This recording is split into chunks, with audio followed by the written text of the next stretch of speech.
Assalamu alaikum 10th class. How are you? I hope you all are fine at home and safe at home.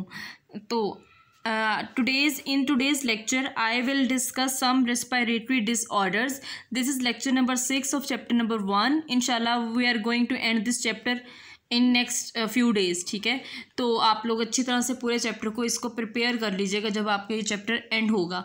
तो हमने respiration पढ़ ली इसमें. ठीक है, हमने एयर पैसेज वे पढ़ लिया, हमने लंग्स के बारे में पढ़ा. उसके अलावा हमने जो फिजियोलॉजिकल प्रोसेस थे इनहेलेशन और एक्सहेलेशन हमने उसको भी डिटेल से पढ़ लिया. ठीक है, अब क्या होता है कि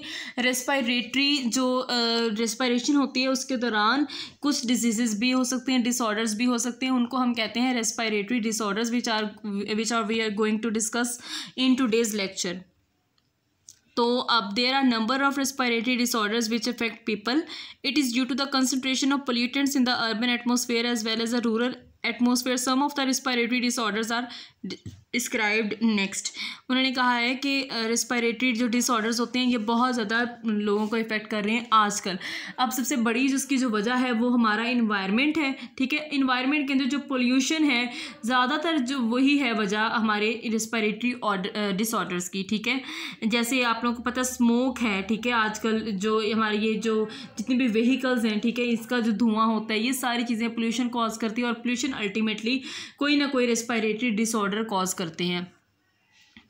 आज के लेक्चर में हमने जो रेस्पिरेटरी डिसऑर्डर पढ़ना है वो है ब्रोंकाइटिस. ठीक है, अच्छा आप लोगों ने ब्रोंकाइटिस से आपको एक वर्ड तो याद आ रहा होगा ना, ब्रोंकाई. ठीक है, तो ब्रोंकाई क्या था वो हम लोग देखते हैं. तो सबसे पहले डेफिनेशन है ब्रोंकाइटिस डिजीज़ की या डिसऑर्डर भी आप उसको बोल सकते हैं. It is the inflammation of bronchi या ब्रोंक्यूल्स. ठीक है, ब्रोंकाई या ब्रोंक्यूल्स की जो इन्फ्लेमेशन है, मतलब ये है, इन्फ्लेमेशन का मतलब होता है स्वेल हो जाना. ठीक है, इन्फ्लेम हो जाना, तो उस चीज़ को हम कहते हैं इन्फ्लेमेशन. अब सबसे पहले आपको ये पता होना चाहिए कि ब्रोंकाई या ब्रोंक्यूल्स क्या होते हैं. आप लोगों को याद होगा जब हमने एयर पैसेज वे पढ़ा था तो हमने उसके अंदर ट्रेकिया पढ़ा था. अब जब ट्रेकिया फर्दर ब्रांचिंग के अंदर डिवाइड होता है, ठीक है, तो वो ब्रांचिंग कहलाती है ब्रोंकाई. समझ आ गई मेरी बात की. और वो जाके डिवाइड होती है इन द लंग्स. समझ आई. तो जब ब्रोंकाई के अंदर इन्फ्लेमेशन कॉज हो जाए तो उस डिजीज़ को हमने कहना है ब्रोंकाइटिस. अब क्या होता है ब्रोंकाइटिस जब हो जाए तो उस वक्त हमारी बॉडी के अंदर क्या क्या चीज़ें आ जाती हैं. ठीक है, चेंजिंग्स क्या क्या हो जाती हैं. It results in the excessive secretions of mucus into the tubules. अब क्या होता है सबसे पहले तो कि हम जो आपको पता है कि हमारी जो ये जो वॉल होती है, ठीक है, लंग्स की, इसमें भी म्यूकस होता है. मैंने आपको उस दिन भी बताया था कि जो ये प्लूरल मेम्ब्रेन होती है उसके दरमियान एक फ्लूइड होता है. ठीक है, तो क्या होता है जो सिक्रेशंस होती हैं वो हमारी ट्यूब्यूल्स के अंदर, जो कि लंग्स के अंदर ट्यूब्यूल्स प्रेजेंट होती हैं, उसके अंदर ज़्यादा जाना शुरू हो जाती हैं, leading to the swelling of tubular walls. जिससे क्या होता है कि जो स्वेल होना शुरू हो जाती है ट्यूबुलर वॉल्स. फिर क्या होता है जब स्वेल होना शुरू हो जाती है तो उसमें नैरो होना शुरू हो जाती है, वो तंग होना शुरू हो जाती है. उसमें से जो मटीरियल गुजर रहा होता है वो आसानी से गुजर नहीं पा रहा होता. अच्छा, इसके अब कॉजेज़ देख लेते हैं सबसे पहले कि ये किन किन वजूहात की वजह से होते हैं. सबसे पहले वायरसेस. कुछ वायरसेस भी ये कॉज करते हैं. ठीक है, जो इन्फेक्शियस डिजीज़ होती हैं, रेस्पिरेटरी डिसऑर्डर्स जो होती हैं वो कुछ इन्फेक्शियस भी होती हैं, तो उसमें से वायरसेस जो हैं वो कॉज करते हैं. उसके अलावा बैक्टीरिया भी कॉज करते हैं. And exposure to chemical irritants. मतलब ये है कि केमिकल इरिटेंट्स का मतलब होता है जो भी टॉक्सिक मटीरियल हो. ठीक है, कोई पोल्यूटेंट हो जाए, ठीक है, जैसे टोबैको है, स्मोक है, पोल्यूशन है, इन सारी चीज़ों के ज़रिए से भी ये डिजीज़ हो सकती है. उसके बाद टाइप्स ऑफ ब्रोंकाइटिस.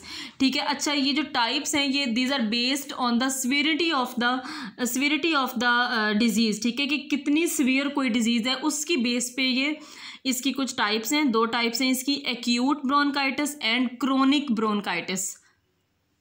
ओके, सबसे पहले हम देख लेते हैं कि एक्यूट ब्रोंकाइटिस क्या होती है. The acute bronchitis last about 2 weeks. मतलब ये है इसका कि ये 2 हफ्तों तक रहती है. And patients recover with no permanent damage to bronchi और द ब्रोंक्यूल्स. अब क्या होता है कि सिर्फ 2 हफ्ते तक ये रहती है. ठीक है, इसमें पता है क्या होता है, इसमें कफ आना शुरू हो जाती है, आपको खांसी होना शुरू हो जाती है. ये कैसी डिजीज़ है. एक तो 2 हफ्तों तक रहती है, दूसरा जब पेशेंट रिकवर हो जाता है तो आपकी ब्रोंक्यूल्स को या ब्रोंकाई को कोई परमानेंट डैमेज नहीं होता. उसके बाद है क्रोनिक ब्रोंकाइटिस. ये खतरनाक किस्म है इसकी. ठीक है, in chronic bronchitis the bronchi develop chronic inflammation. In chronic का मतलब होता है जो कि बहुत लॉन्ग लास्टिक होती है, देर तक रहती है. It usually last for the 3 months to 2 years.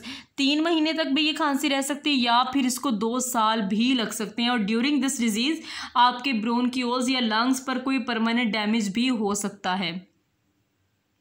अब सिम्टम्स क्या है, जैसे मैंने आपको बोला था, कफ, ठीक है, माइल्ड वीजिंग हो जाती है इसके अंदर, फीवर, चिल्स, फीवर का मतलब होता है बुखार, चिल मतलब आपको ठंड लगना शुरू हो जाती है। उसके अलावा शॉर्टनेस ऑफ ब्रेथ, आपको सांस मुश्किल से आता है। तो ये सारी थी सिम्टम्स ब्रोंकाइटिस की। That was all about the today's lecture. I will see you in the next lecture. Till then, take care of yourself and Allah Hafiz.